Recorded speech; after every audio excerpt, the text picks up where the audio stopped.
Friends, मैं केसर यादव हिंदी की कक्षा में आप सभी का स्वागत करती हूँ। इस वीडियो में मैं आपको 9th क्लास का टॉपिक समास पढ़ा रही हूँ। तो समास के बारे में देखिए, समास पढ़ने से पहले आपको 4 चीजें जानना बहुत आवश्यक है और वो है पहला समस्त पद,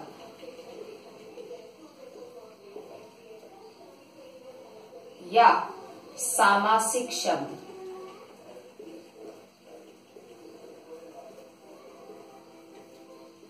इसे हम समस्त पद भी कह सकते हैं और सामासिक शब्द भी, एक ही है ये।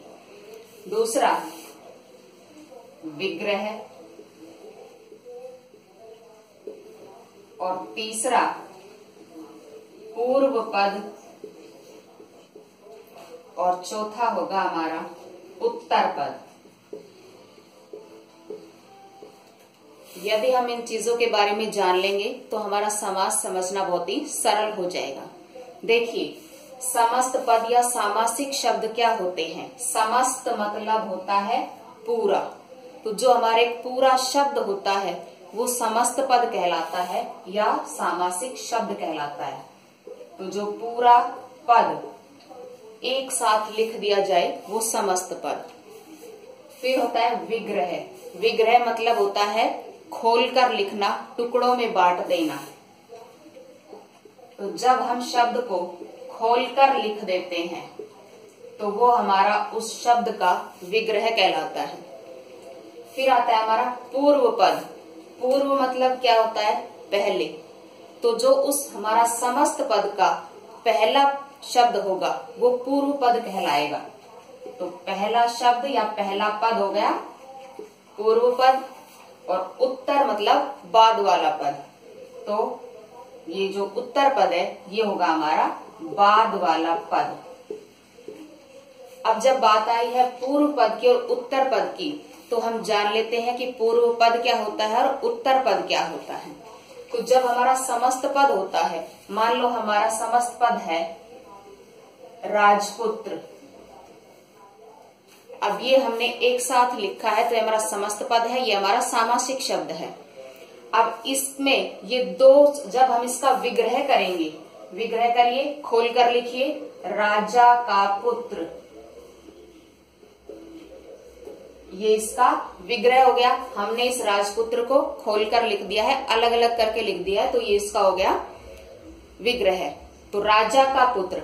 अब हमारे पास 2 पद आए हैं, राजा और पुत्र। तो राजा हमारा पहला पद है, तो यहाँ पर जो पूर्व पद होगा वो हमारा होगा राजा, और पुत्र कौन सा है? बाद वाला पद है, बाद वाले को उत्तर पद कहते हैं। तो उत्तर पद में आ जाएगा हमारा पुत्र। तो ये 4 चीजें हमें समझनी होंगी। समस्त पद या सामासिक शब्द, जो कि पूरा पद होता है उसे कहते हैं विग्रह। जब उस पद को खोल कर लिख दिया जाता है तो वो हो जाता है हमारा विग्रह, और उस विग्रह से जो हमें 2 पद प्राप्त होते हैं, पहला जो पद होगा वो पूर्व पद कहलाएगा, और बाद वाला जो होगा दूसरा वो क्या कहलाएगा? हमारा उत्तर पद कहलाएगा। अगर इतनी बातें जान ली तो अब हम आगे चलते हैं कि अब हम इसके भेद पढ़ेंगे, समास के भेद। तो समास के कितने भेद होते हैं? अक्सर हम 6 भेद लिख देते हैं और होते भी हैं, लेकिन अगर इनको सरलता से, आसानी से समझना चाहते हो तो आपको कैसे पढ़ना पड़ेगा? इसके 4 भेद लिखते हैं हम पहले। 4 भेद कैसे लिखेंगे? पहला होगा हमारा अव्ययी भाव समास,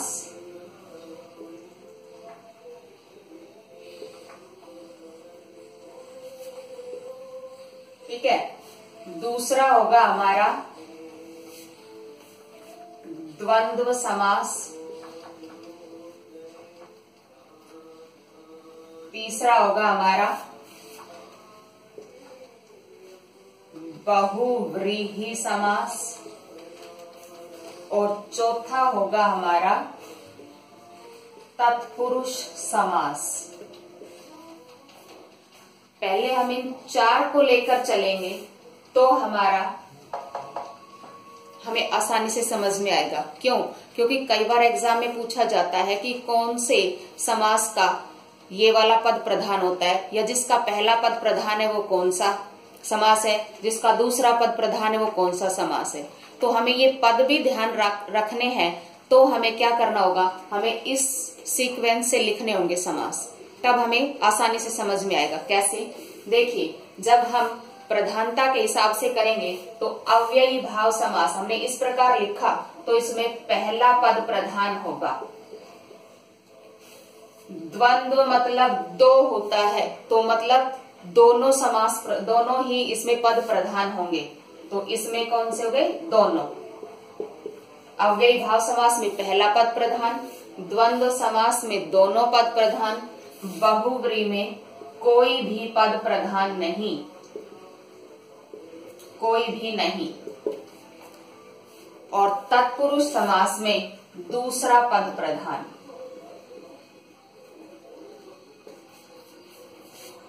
तो अब मैंने ये पदों के आधार पर बताए हैं, इसलिए आपको ये इस तरीके से लिखने होंगे। सबसे पहले अव्ययी भाव समास, ताकि याद रहे कि इसमें पहला पद प्रधान होता है। दूसरे नंबर पर द्वंद्व समास, जिसमें दोनों पद प्रधान होते हैं। तीसरे पर लिखेंगे हम बहुव्रीहि, जिसमें कोई भी पद प्रधान नहीं। और तत्पुरुष समास लिखेंगे हम चौथे नंबर पर, जिसमें कि दूसरा पद प्रधान होता है। अब इस तत्पुरुष समास के ही दो उपभेद है। कौन से वाले, जो हमारे दो समास बच गए हैं, कर्मधारय और द्विगु। ये दो समास हमारे बच गए थे, तो वो किसके हैं, तत्पुरुष समास के भेद हैं। तो एग्जाम में पूछ लिया जाता है कि द्विगु या कर्मधारय कौन से समास के भेद है। अगर हम 6 सीक्वेंस से पढ़ेंगे तो हमें ध्यान याद नहीं रहेगा कि कौन सा किस समास का उपभेद है। तो अगर हम ऐसे लिखेंगे तो हमें पदों का भी ध्यान रहेगा कि किसमें कौन सा पद प्रधान है, और ये भी हमें क्लियर हो जाएगा कि जो ये कर्मधारय और द्विगु समास है, ये तत्पुरुष समास के भेद हैं। 1 नंबर के क्वेश्चन में पूछ लिया जाता है। तो अब पता लगा आपको कि अव्ययी भाव में पहला पद प्रधान, द्वंद्व मतलब दो के बीच होता है द्वंद्व युद्ध, तो दोनों पद प्रधान। बहुव्रीहि में कोई भी पद प्रधान नहीं है, ये किसी अन्य अर्थ को ही प्रकट करता है। और तत्पुरुष समास में जस्ट आप अव्ययी का उल्टा कर देंगे, इसमें पहला है तो इसमें दूसरा पद प्रधान होगा। और अब इनकी भी असरलता से हमें याद रहेगा, क्यों, क्योंकि ये भी तत्पुरुष के ही तो भेद है, कर्मधारय और द्विगु। तो इनमें भी वही रूल नियम लागू होगा जो तत्पुरुष में है। तो तत्पुरुष में दूसरा पद प्रधान है, तो कर्मधारय और द्विगु में भी दूसरा ही पद प्रधान होगा।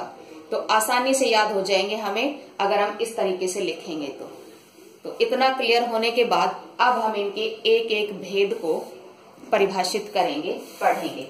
देखिए, सबसे पहला लेते हैं हम अव्ययी भाव समास।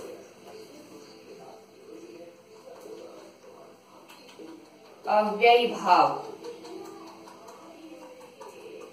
सबसे पहले इसमें इसकी पहचान होगी अव्ययी भाव समास में कि इसमें जो पहला पद है वो प्रधान तो है ही, वो क्या होगा, अव्यय होगा। अव्यय मतलब कि उपसर्ग होगा कोई,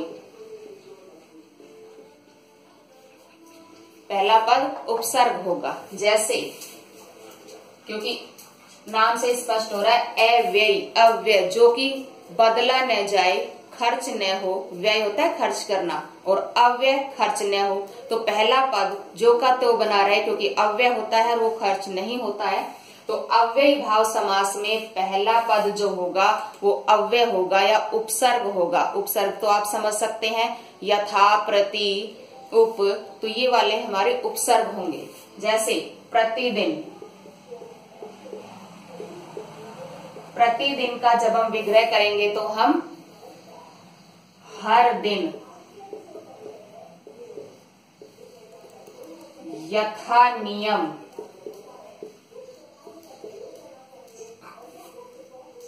यथाशक्ति, भर पेट। अब देखिए सभी में इसमें प्रति जो है उपसर्ग है, यथा जो पहला पद है उपसर्ग है, भर भी उपसर्ग है। तो इनमें सभी में पहला पद उपसर्ग आया है, तो ये हमारा अव्ययी भाव समास होगा और इनका विग्रह होगा यथा नियम का नियम के अनुसार, यथाशक्ति शक्ति के अनुसार, और भरपेट पेट भर कर। तो ये हो जाता है हमारा अव्ययी भाव समास, जिसमें पहला पद प्रधान होता है, उसे हम अव्ययी भाव समास कहते हैं। अब दूसरा पढ़ेंगे हम द्वंद्व समास।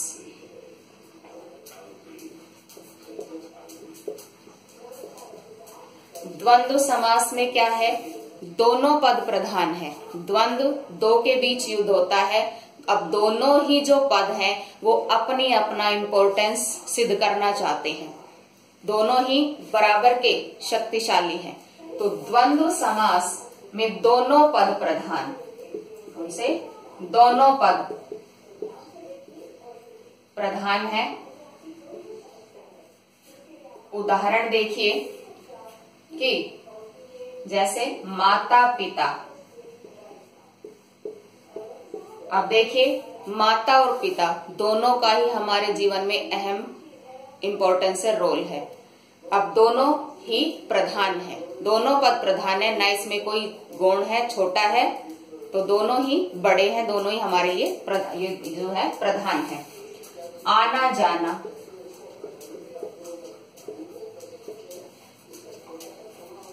सुख दुख,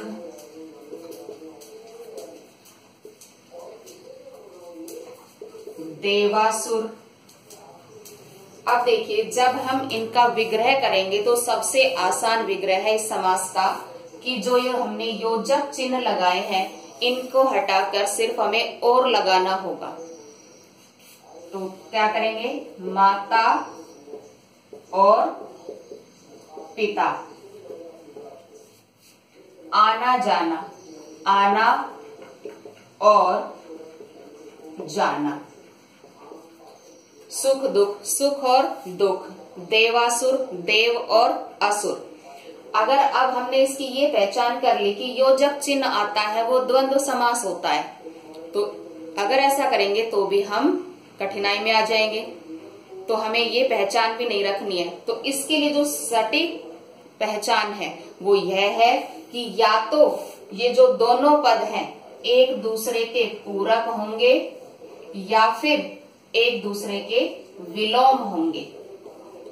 अगर ये आते हैं तो ये द्वंद्व समास होगा। क्यों? क्योंकि देवासुर शब्द हमने लिया, इसमें तो कोई योजक चिन्ह नहीं है, तो फिर हम कैसे पता लगाएंगे कि ये द्वंद्व समास है।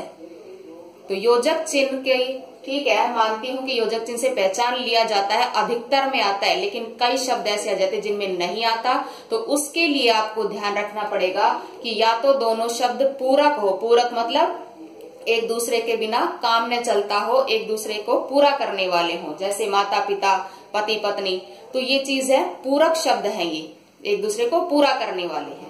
और विलोम एक दूसरे का उल्टा। तो अब आना जाना विलोम हो गए, माता पिता पूरक शब्द हो गए, और देवासुर जो है वो विलोम हो गया, देव और असुर। तो ये हमारा है द्वंद्व समास, जिसमें कि दोनों एक शब्द या तो एक दूसरे के पूरक होंगे या विलोम होंगे। तो इस वीडियो में ये इतना ही, बाकी के जो समास है वो मैं अगली वीडियो में पढ़ाऊंगी। धन्यवाद।